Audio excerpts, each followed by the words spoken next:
vorrei farvi vedere oggi una delle meraviglie e degli spettacoli più belli della natura, ovvero la cascata del Salton.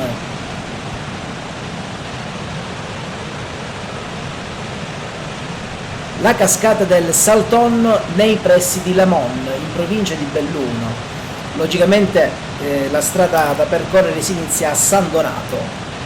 Allora, tanto per cominciare io sono arrivato a San Donato e quindi in poche parole trovate proprio appena arrivate via Broccon e delle Galline. In poche parole non trovate a disposizione parcheggio dove lasciare l'auto, però io ho lasciato l'auto in poche parole davanti alla chiesa, quindi c'è proprio un campanile dove lì ho lasciato l'auto e poi logicamente per arrivare alla cascata si deve andare a piedi.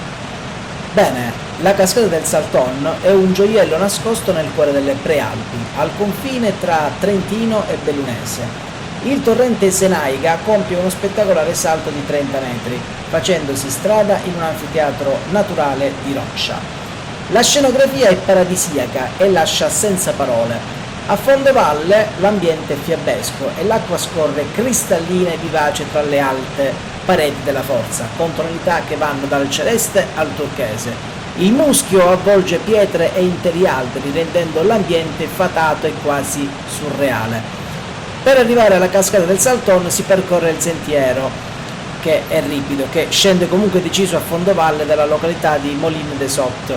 I passaggi più esposti e scivolosi sono attrezzati con delle scalette, cavi e corrimano in metallo che si attraversano con 3 ponticelli traballanti. L'ultimo tratto è una stretta cengia sulla profonda gola. È un percorso indicato che non è niente di particolarmente difficoltoso, ma richiede sicuramente confidenza con terreni accidentati e buone scarpe da trekking. A ritorno ovviamente in tutta salita. Infatti inizialmente all'andata, la strada è tutta in discesa, si fa.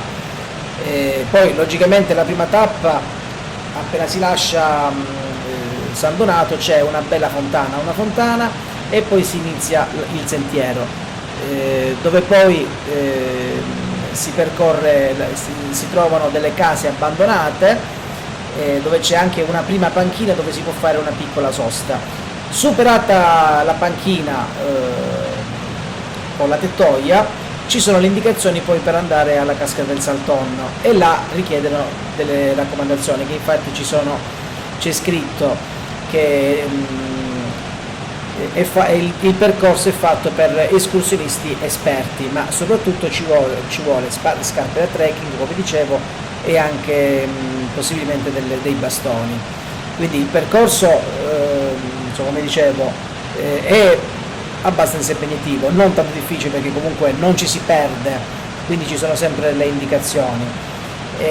Ci sono, come dicevo, 3 ponti sospesi, uno un ponte tibetano con corrimano che è tutto in metallo, che bisogna stare attenti ovviamente a non far andare troppe persone, quindi è consentito massimo 4 persone alla volta ed è obbligatorio tenersi col corrimano. Poi logicamente tutta la vegetazione è tutta umida, quindi bisogna stare anche molto attenti perché c'è anche il rischio di cadere. Considerate che il percorso e la strada che si percorre dura 1 ora e mezza a piedi, più il ritorno sono 3 ore, mentre al ritorno la strada si fa tutta in salita, ma non c'è niente di faticoso. Teniamo presente che superato il terzo ponte per mezzo chilometro abbiamo poi l'indicazione per andare anche alla grotta dell'Acqua Nera e mentre a sinistra per la cascata. Dunque una volta preso la strada per sinistra ci troviamo su una grande roccia che ha un sentiero piuttosto stretto, quindi bisogna fare attenzione a non cadere dalla montagna. E dunque una volta arrivati alla cascata possiamo scegliere se vederla dall'alto oppure scendere. Infatti scendiamo comunque con estrema attenzione perché sulle rocce bagnate dobbiamo aiutarci da un paio di spezzoni di corda sul fondo della conca. La potenza dell'acqua è ancora maggiore, il fragore copre ogni suono, un arcobaleno che oscilla al punto di impatto tra caduta e pozza, proprio una cosa emozionante. Poco prima della scata comunque un micro deviazione ci porta di fronte ad una pozza di colore azzurro contenuta fra pareti levigate, già calma nonostante a pochi metri ci sia l'esplosione del Salton. Bene, con questo è tutto, vi ringrazio per avermi ascoltato, spero che il video sia di vostro gradimento e alla prossima, ciao ragazzi!